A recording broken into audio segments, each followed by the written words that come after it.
do more business. Let me ask you something, Mr. Charlie Hooper. Where do you see?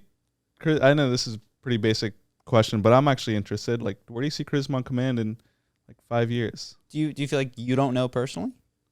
I see myself doing the same thing, but like as you start handing off the business more to me, hopefully we find a script writer. After that's done, like there's nothing else just to grow. You just grow on the internet. But it's making some money. Like, where do you see yourself placing that money? As like the CEO, that's kind of your job, right? To figure out where's this income going, where are we going to put it, what are we going to do with it?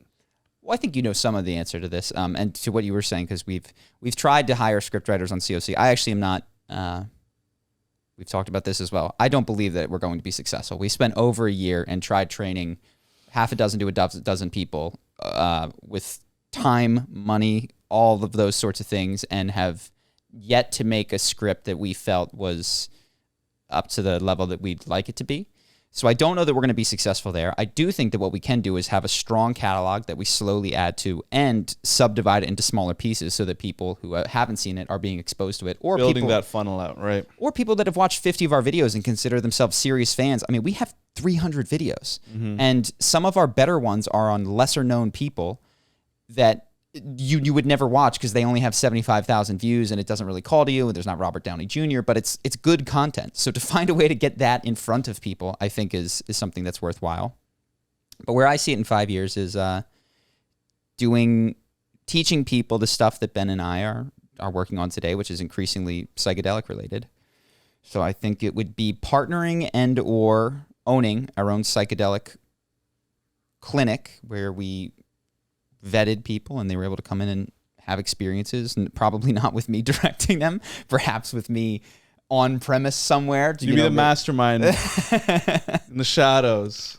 In the shadows lurking, dosing people. No, the less I have to do with the medical aspect of it, the better.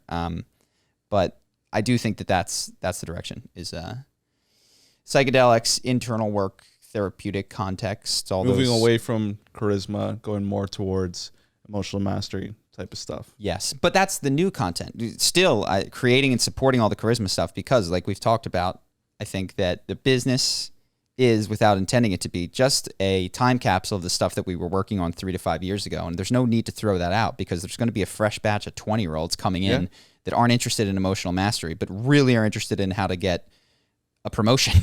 And even 20 is a little bit young for that. Maybe 20, they just want to learn how to get a date with someone that they like.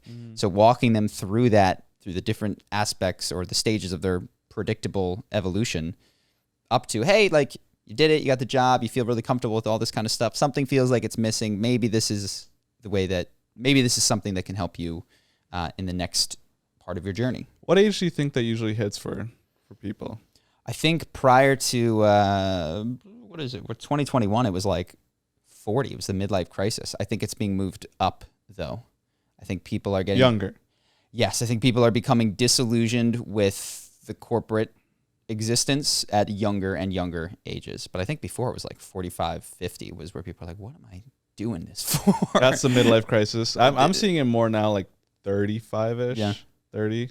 Yeah, I mean, so Ivan was on TikTok.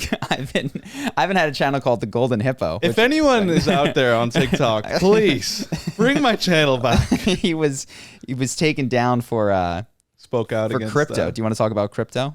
Yeah, sure. So Ivan has been our kind of our COO. He helps us get a lot of projects done, but also on the side, as he was hanging out, Ivan's been quite successful in his own life. He sold his business prior to joining us, has more money in the bank than I do.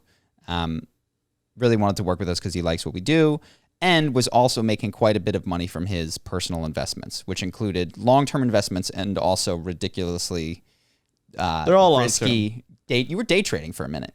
Yeah, well, that's how I started. Yeah. And then I went back to it, and I completely failed again. I didn't learn my lesson the first time.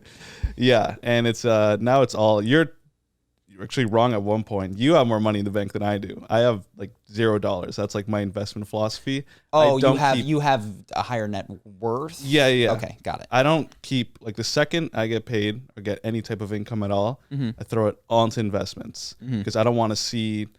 Well, first off, I'm in a lucky place where I don't need the money consistently. I just like pay the bills. The rest goes straight into investments, whether that's stocks, real estate, or crypto, which has been your favorite. Which has been probably the best investment by far. Yeah, it's only when you crazy. sell. So yeah, we've talked. So crypto prices are insane. They're crazy, and they make no sense. Yeah. Right? Like Ethereum being worth $400 billion doesn't make any sense. Right? There's not much you can do on the blockchain. It's very expensive.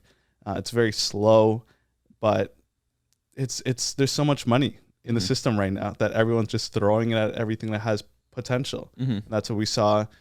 Really, the past year has been like the uprising of younger generation getting into investing. And I think that's because of apps and companies like Robinhood that just make it quick and easy and it's free to do. And now with the whole crypto phase, like people are moving out of those what you call meme stocks like GameStop and AMC and even Tesla at some point. It's just like, oh, it just keeps going up. Yeah. Now they're moving into crypto, and we're seeing some crazy scammers, which I try to out. Well, I did out on my. So just for a second, Ivan started this Golden Hippo channel, which was his like investing TikTok, and I think mostly it was not particular. It wasn't picks or anything like that. You no, I never. Well, I am super picky. I only invested in 3 cryptos: Ethereum, Bitcoin, and Cardano. But after a while, I was like, investing is, in my eyes, for the long term, is simple. It's like the hardest part is researching. Take 2 to 3 months to research your investment. Once it fits a certain amount of fundamentals, like principles that you have, all right, then you just dollar cost average in. And you only sell. For people who don't know, that means having a set amount of money that you want to invest into something and not putting it all in on day one because it could go tank 20%. So you put in. Tell your story about Cardano. No, there's no story. There's no story. I don't want to talk about the specifics because I don't want to. One of the things that I hate in the crypto space is influencers putting money into a cryptocurrency, then talking about it, and then writing it up. Like Dave Portnoy just did this with SafeMoon, and I think it's despicable, especially after the whole GameStop thing where he acted like a champ and then sold at 80 on the way down, and then only announced it after. Like I think that's really sleazy. So I don't want to talk about. You've already mentioned the names, but I'm not heavy into anything. We're not going to move those. And I don't markets. know, and I don't know what I'm doing. Yeah, I know, but I still think it's just it's bad form.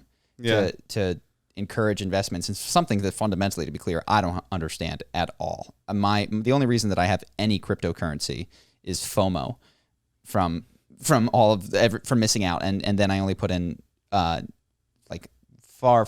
I think I put in 2% of the money that I had, and then Bitcoin exploded, so it became more than 2% of my money. Yeah. But that's I'm not a crypto diehard, nor am I a crypto hater. I don't want to hype it. Yeah, I think this year is it's been a great example of why regulations and regulatory bodies are necessary when it comes to finances, because we've just seen so much market manipulation, and just straight out, flat out, Dave Portnoy saying, "Hey, I'm buying this. Let's pump this up to the moon." It sucks because I kind of like the wild, wild west of crypto, but it's coming. It's coming. Hope that you guys enjoyed that clip. If you want to see more like this and have us do more podcasts, we are 100% funded by our generous patrons. And if you'd like to contribute, there's a link in the description, and we'll have one pop up on the screen right here so that we can do more podcasts where we have fun conversations and hopefully some deep ones like this. Either way, hope that you enjoyed the video, and I will see you in the next one.